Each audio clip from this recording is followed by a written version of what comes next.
at, we're going to kind of compare these side by side because these are kind of the two that we most often use. I'm standing in what's called Fridge. Fridge is kind of an older variety. It's been around a long time. Lots of people have used it. It is an on-leaded type, so it does have short ons, but they typically aren't going to be an issue for either haying or grazing, so it's okay to use for that.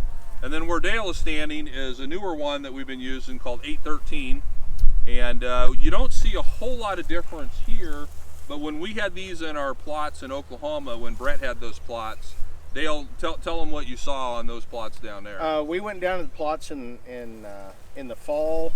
It was absolutely dramatic how much more fall growth the 813 had compared to the Fridge. It was amazing, and seemed to be more winter active, more fall active, more winter active.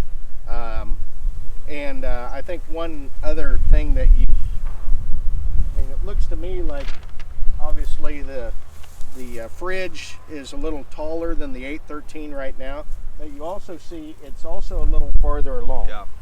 This has got a little more punch A left little in the tank longer yet. season, so it's going to come on.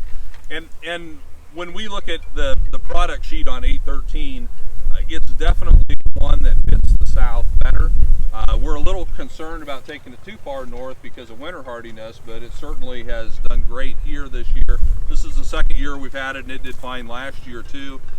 So you know, Fridge is a good fit.